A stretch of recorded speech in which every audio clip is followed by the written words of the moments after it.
যাদের দই বসে না, যদি এই ভিডিও দেখে দই বসান তাহলে প্রথমবারের চেষ্টায় পারফেক্ট দই তৈরি হয়ে যাবে। এই দইয়ের স্বাদ দোকানের থেকেও ভালো হয়। আমার আজকের রেসিপি মিষ্টি দই। নমস্কার বন্ধুরা, রূপাস কিচেনে সবাইকে স্বাগতম। তাহলে চলুন দেখে নেওয়া যাক। রেসিপিটা শুরু থেকে শেষ পর্যন্ত দেখার জন্য আপনাদের কাছে অনুরোধ রইল। প্রথমে দুধ জাল দিয়ে নেব। এখানে আমি 700 ml মতো দুধ নিয়েছি। এই দুধটা আগে থেকেই জাল দিয়ে রাখা ছিল। দুধ যখন হালকা গরম হবে দুধের মধ্যে দিয়ে দেব 1 বাটির মতো গুঁড়ো দুধ। ওজন হিসাবে 100 গ্রামের মতো গুঁড়ো দুধ আছে। এই গুঁড়ো দুধের পরিমাণটা আপনারা চাইলে বাড়িয়ে কমিয়ে নিতে পারেন। গুঁড়ো দুধটা লিকুইড দুধের মধ্যে দেওয়ার পর খুব ভালো করে মিশিয়ে নিতে হবে, কোনো রকমের দলা না থাকে। গুঁড়ো দুধটা ভালো করে মিশিয়ে নেওয়ার পর মিডিয়াম ফ্লেমে কিছুক্ষণ জাল দিয়ে দুধটাকে ঘন করে নেব। দুধ জাল দেওয়ার সময় মাঝে মধ্যে একটু নাড়াচাড়া করে দিতে হবে, মানে দুধের মধ্যে কোনো রকম সর পড়তে দেওয়া যাবে না। প্রায় 10-12 মিনিট সময় ধরে জাল দিয়ে নিয়েছিলাম। দেখুন দুধটা আগের থেকে অনেকটা ঘন হয়ে গেছে। এই সময় কয়েকটা গুড়ের বাতাসা দিয়ে দেব। আপনারা যেমন মিষ্টি খাবেন সেই মতো বাতাসাটা কম বেশি করে দিতে পারেন।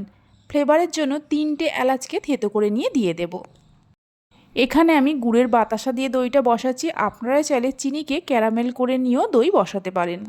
বাতাসা আর এলাচটা দেওয়ার পর মিশিয়ে নিয়ে মিডিয়াম ফ্লেমে আরও কিছুক্ষণ জাল দিয়ে দুধটাকে একটু ঘন করে নেব। প্রায় আরও 10-12 মিনিটের মতো জাল দিয়ে নিয়েছিলাম। দেখুন দুধ আগের থেকেই অনেকটা ঘন হয়ে গেছে। এর থেকে আর বেশি ঘন করব না। নামিয়ে রেখে এইভাবে নাড়তে নাড়তে ঠান্ডা করে নেব। গুঁড়ো দুধ দিয়ে দুধ জাল দিলে খুব তাড়াতাড়ি দুধটা ঘন হয়ে যায়। কিছুক্ষণ ফ্যানের তলায় রেখে ঠান্ডা করে নিয়েছিলাম, তবে পুরো ঠান্ডা করিনি। হাতের আঙুল ডুবিয়ে রাখা যাবে ঠিক সেই মতো গরম আছে, মানে হালকা গরম আছে। এখানে আমি 3 চামচ জল ঝরানো টক দই নিয়েছি। এই টক দইটাকে খুব ভালো করে একটু ফেটিয়ে নেব। চাইলে মিষ্টি দইও নিতে পারেন। দইটা ফেটিয়ে নেওয়ার পর দুধের মধ্যে দিয়ে খুব ভালো করে মিশিয়ে নেব। খুব ভালো করে মেশাতে হবে, কোনো রকমের দানা দানা অংশ না থাকে। দই বসানোর জন্য দুধের তাপমাত্রাটা ঠিক রাখতে হবে। খুব বেশি গরমও রাখা যাবে না, আবার খুব বেশি ঠান্ডা হলেও হবে না। দইটা দুধের সঙ্গে খুব ভালো করে মিশিয়ে নেওয়ার পর এই মিশ্রণটা ছোট ছোট প্লাস্টিক কাপের মধ্যে ঢেলে নেব। এখানে দইটা প্লাস্টিক কাপের মধ্যে বসাচ্ছি। আপনারা নিজেদের পছন্দ মতো যে কোনো পাত্রে দই বসাতে পারেন।